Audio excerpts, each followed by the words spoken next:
2026 में एआई का फ्यूचर, अगर किसी को लगता है कि ये बस और स्मार्ट चैटबॉट्स के बारे में है तो वो एक बहुत बड़ी चीज मिस कर रहा है। आज हम बात करेंगे उस अनदेखे मौके की जो सबके सामने छिपा है। तो एआई में इस वक्त सबसे बड़ी स्टोरी क्या चल रही है? शायद ज्यादातर लोग कहेंगे ओपन एआई और गूगल के नए नए मॉडल्स, लेकिन असल कहानी वो है ही नहीं। असली कहानी कुछ और है, और वो कहीं ज्यादा दिलचस्प है। देखिए, एआई अब सिर्फ स्मार्ट सॉफ्टवेयर बनाने की रेस नहीं रह गया है। ये कहानी उससे बहुत आगे निकल चुकी है। सच तो ये है कि अब खेल के नियम ही बदल गए हैं। असली कहानी है कमी की, मतलब शॉर्टेज की, रुकावटों की, और एक ऐसे खरबों डॉलर के बदलाव की जो हमारी आंखों के ठीक सामने हो रहा है, पर हम में से ज्यादातर लोग उसे देख ही नहीं पा रहे। और असली मौका यहीं छिपा है। ठीक है, तो चलिए इसमें थोड़ा और गहरा उतरते हैं। इस विश्लेषण का हमारा पहला हिस्सा एआई मार्केट में आए एक बहुत बड़े बदलाव के बारे में है, जिसे हम कह सकते हैं सप्लाई शॉक। जैसा कि आर्मचेयर ट्रेडर ने बहुत सही कहा, जो कहानी एक जबरदस्त ग्रोथ की तरह शुरू हुई थी, वो अब एक सप्लाई शॉक की कहानी बन गई है। मतलब अब सारा फोकस सॉफ्टवेयर से हटकर हार्डवेयर और रिसोर्सेज की कमी पर आ गया है। ये एक बहुत बहुत बड़ा शिफ्ट है। तो देखिए ये बदलाव कितना बड़ा है। पहले की एआई कहानी सॉफ्टवेयर की थी, हमेशा लगता था कि ग्रोथ की कोई लिमिट ही नहीं है। लेकिन अब 2026 की कहानी बिल्कुल अलग है। ये हार्डवेयर की दिक्कतों की कहानी है, चिप्स की कमी, बिजली की कमी, और अब कंपनियां सिर्फ एक्सपेरिमेंट नहीं कर रही, वो एआई को पूरी तरह से अपना रही हैं। तो ये सप्लाई का झटका आया कहां से? जरा सोचिए, डेटा सेंटर्स अपनी फिजिकल लिमिट तक पहुंच रहे हैं। चिप्स और मेमोरी की डिमांड तो आसमान छू रही है। हालत यह है कि बड़ी बड़ी टेक कंपनियां सालों पहले ही पूरी की पूरी सप्लाई बुक कर ले रही हैं। इसका मतलब यह हुआ कि अब लड़ाई सिर्फ इंफ्रास्ट्रक्चर बनाने की नहीं, बल्कि एआई को असलियत में इस्तेमाल करने की है। ये सब सुनने में एक बहुत बड़ी चुनौती जैसा लगता है ना?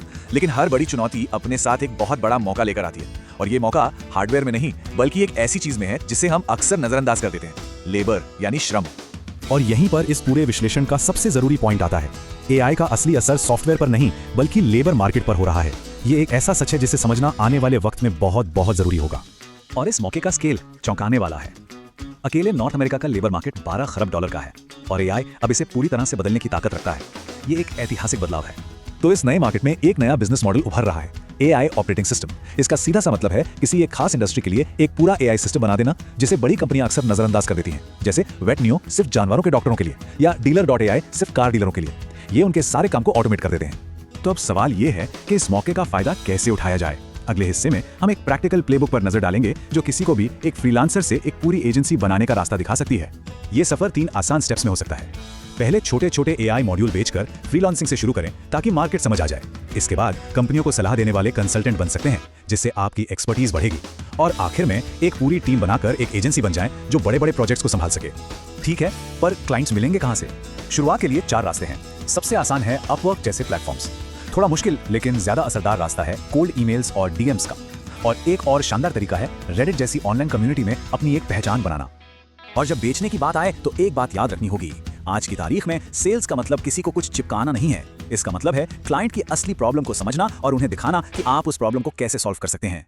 अब जब रास्ता पता है, तो ये तय करना जरूरी है कि कौन सा एआई बिजनेस मॉडल किसी के स्किल्स और रिसोर्सेज के लिए सबसे फिट बैठता है। चलिए कुछ ऑप्शंस देखते हैं।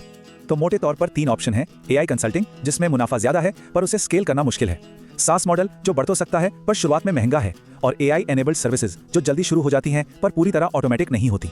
कोई भी रास्ता सही या गलत नहीं है, बस ये चुनना है कि किसके लिए क्या काम करता है। तो चलिए अब इन छोटे बिजनेस मॉडल से हटकर वापस बड़ी पिक्चर पर आते हैं और देखते हैं कि ये सब काम के भविष्य के लिए क्या मायने रखता है। यहीं पर सारी कड़ियां जुड़ जाती हैं। शुरुआत में हमने जिन बड़ी समस्याओं की बात की थी, जैसे चिप्स की कमी और कंपनियों का एआई को अपनाना, वही असल में इन छोटे एआई बिजनेस के लिए जबरदस्त डिमांड पैदा कर रही हैं। बड़ी कंपनियां एआई चाहती हैं और उन्हें इसे लागू करने के लिए इन जैसी सर्विसेज की सख्त जरूरत है।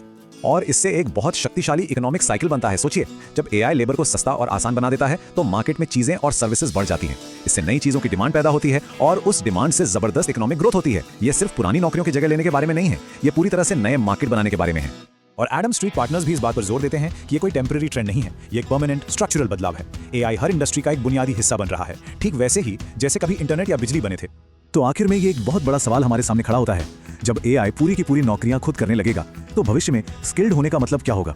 शायद इसका मतलब कोई एक काम करना नहीं, बल्कि समस्याओं को पहचानना, नए समाधान बनाना और इन शक्तिशाली एआई सिस्टम्स को मैनेज करना होगा। ये एक ऐसा सवाल है जिसका जवाब हम सभी को आने वाले सालों में मिलकर खोजना होगा।